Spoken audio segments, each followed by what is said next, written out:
To everything, turn, turn, turn. Bargy Castle is where my musical footsteps literally began. When I was 12, we moved in here one Christmas. There was no heat, no water, no furniture. We had no money. My grandfather, General de Burgh, bought the place, and we then were farmers, and we turned it into a small hotel. And during the summer months, there was obviously no TV or anything like that, and I would take out a guitar and sing. And many of the songs on Footsteps started right here at Bargy Castle. To everything, turn, turn, turn. I went to a boarding school in England from the age of 12 at a place called Marlborough College, and it meant leaving this beautiful place 3 or 4 times a year to go with all my suitcases to England. And we didn't see many girls because it was an all-boy public school. And one weekend I was down in the town of Marlborough College, and I went into a record store because I knew there was a really pretty girl that used to work in there. And I heard this song, which was Tambourine Man by the Byrds, and I thought, that's fantastic. And then immediately after that came this other song called Turn, Turn, Turn. And I forgot about the girl, and I listened to the words. Absolutely gorgeous, you know. To everything, turn, turn, turn. There is a season, turn, turn, turn. And a time to every purpose under heaven. A time to build up, a time to break down. And subsequently, many years later, I met Roger McGuinn, the guitarist who did all the 12-string stuff on that record. So it's always been a very strong favourite of mine, and I love the sentiment of the song because it originated from the Bible, Ecclesiastes in the Bible, and it is taken almost verbatim as a lyric. Very strong song. To everything, turn, turn, turn. There is a season, turn, turn, turn. And a time to every purpose under heaven. A time of love, a time of hate, a time of war, a time... It's been a long, long walk from Bargy Castle, and my first album, which was called Far Beyond These Castle Walls, all those years ago to where I am today. For me, they have been not just footsteps, but giant strides, and I never believed I would get as far as I have. Try to see it my way. Do I have to keep on talking till I can't go on? When you see it your way, run the risk of knowing. Well, I've recently heard my dad's new album called Footsteps, and it's really a big collaboration of all his favourite classic songs and songs that I'm very familiar with. You know, he's been playing them really throughout my whole childhood. Songs like Africa, songs like American Pie, and just those songs that people will relate to, will listen to, and actually really just love, I'd say. Life is very short. The album Footsteps is not only a selection of my favourites, it shows the way that I've come, the footsteps that I've made in my musical career, from the beginning song, First Steps, to the last one, Footsteps. It not only illustrates the songs I've always loved to sing, but also ones that have taught me to become a better songwriter. So in a way, it is a reflection of my entire personality and my career.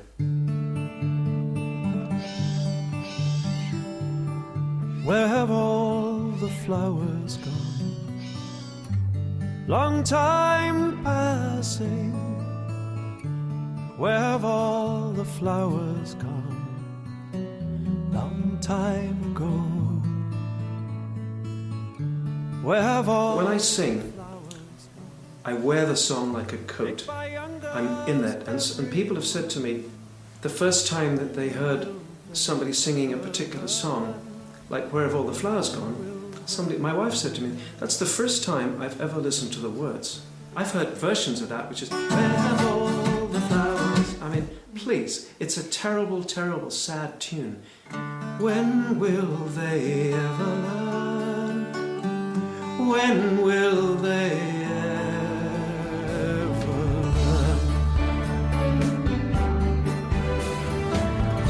Where have all the soldiers gone? So I get into the words and the meaning and the feeling and the emotion. And all the songs and footsteps were recorded in the studio live.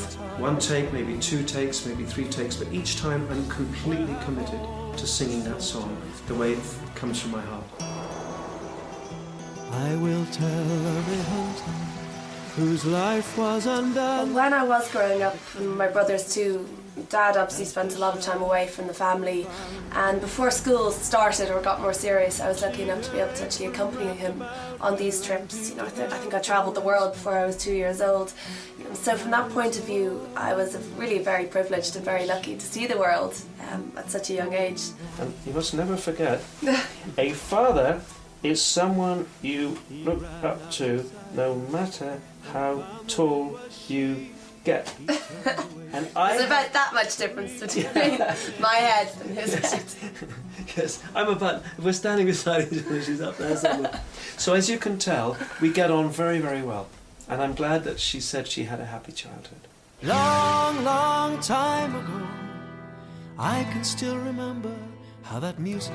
When I left university, the first job I had was singing in a restaurant called Captain America's Cookhouse, with one microphone and little speakers. And when you're singing to people eating, it's a very tough job, because they're there to eat, they're not there for a concert. But when I started this song, long, long time ago, I can still remember how the Bye, bye, Miss American Pie. Drove my Chevy to the levee, but the levee was dry. everybody always stopped eating and started clapping and singing along. And this will be the day that I die. But mostly it's got a great feel of joyousness, of happiness. That I die.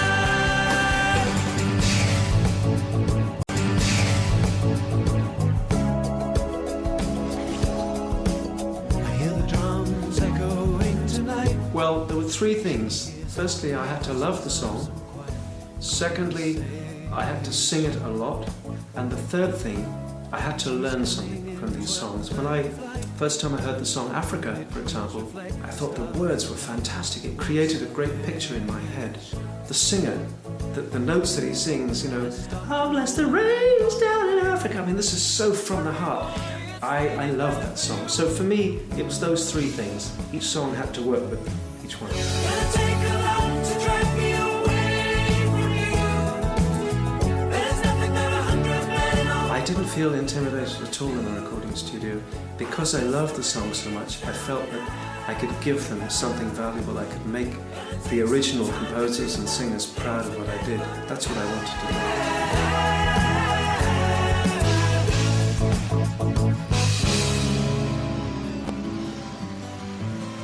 Karina, Karina. Well, we're in the fishing village of Dalkey, which is a few miles south of the city centre of Dublin. And I lived here with my family for 16 years. Just a little house just up there. I would come down here in all weathers, not just in a sunny day like this, but when the rain is falling and the wind is howling. It's actually very inspirational. There must be some way out of here, said the Joker to the... I've chosen this next song out of so many Bob Dylan songs that I love. It's called All Along the Watchtower. And in this song, people have no idea what's going on, but something's going on. And the second thing I love about this song is it's like a film. It starts in the prison cell with the Joker and the thief, and then slowly the camera comes back, and there's a fort in the desert like that. And at the very end, the sun is going down. In the distance, you see a cloud of dust, and 2 riders are coming. And you say, what is this?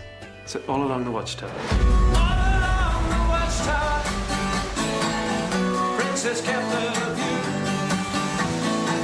while all the women came and went, barefoot servants too.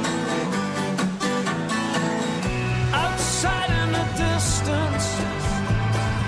Bob Dylan has always been a huge hero of mine. And one night I was returning from a recording session in London to my hotel, and a man walked across the lobby and said, I know who you are, you're Chris de Burgh. And I said, excuse me, who are you? He said, my name is Roger McGuinn. I went, no, the man from the Byrds? And he said, I know somebody who'd like to meet you. I said, who's that? He said, Bob Dylan. I said, no, you're pulling my leg, as we say in English. And he said, no, we've been doing a concert with Bob Dylan. And he took me into the bar and he tapped this man on the shoulder and says, hey, Bob. And he goes, what? It's Christopher. And Dylan turns around and I'm going, oh my God, it's Bob Dylan. He says, I know you. He says, I've got your record in my car back in America. I said, you're a jerk. He said, no, I love the way you sing and the way you write songs. And I spent the next 2 hours floating because I'd met my hero. We'd drinking together and chatting, and to this day it was the most amazing feeling.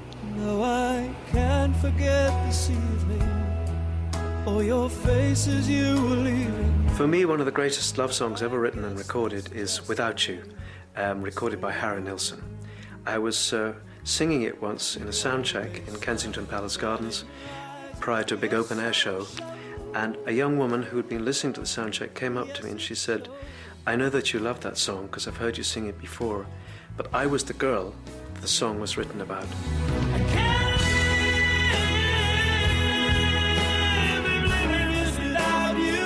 I said, no. She said, yep, I lived with one of the 2 members of Badfinger who wrote the song, and we had a quarrel, and I went out, and when I got back, he said, I've written this song. And she said, I know you love this so much, and you respect the song so much that I'll get you something special. So next time I saw her, she gave me this, which is a copy of the original handwritten lyric to Without You.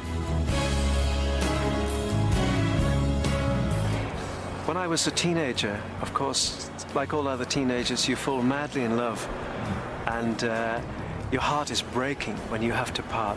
And this song always was important to me because at the time I was about 15 or 16 and madly in love with a girl called, I think her name was Juliet. And this song was on the radio, and I thought it was perfect for she and I.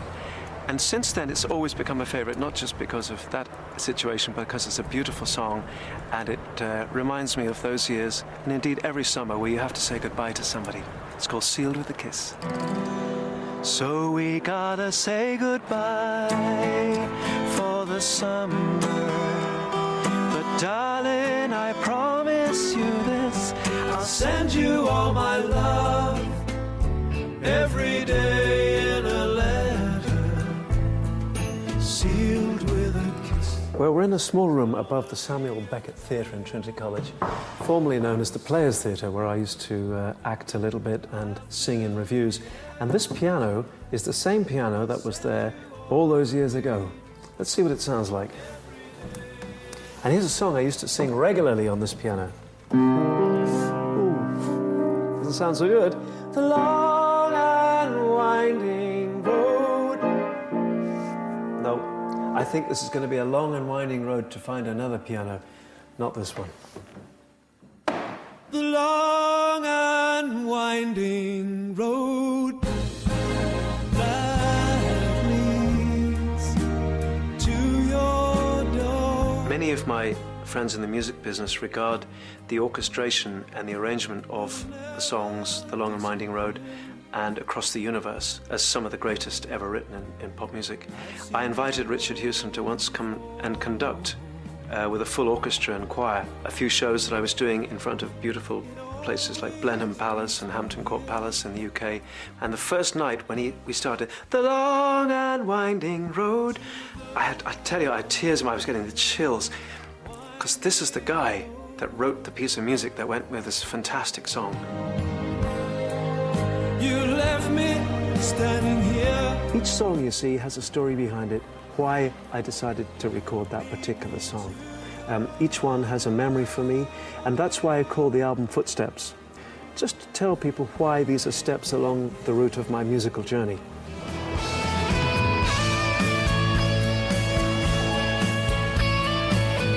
My plans for the next few months are obviously to support and promote this new album, Footsteps. I'm looking forward to doing concerts with the new songs.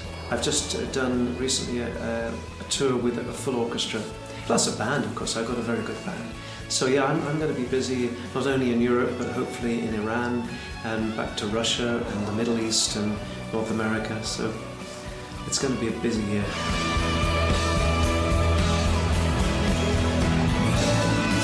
What I wanted to do was help people understand why I've chosen these songs. It takes me back from the beginning, when it's just me and a guitar, to ending the way I play now with a full band, and thousands of people in concerts. Again, a place that I never even dreamed of, because my dreams began right here at Barking Castle.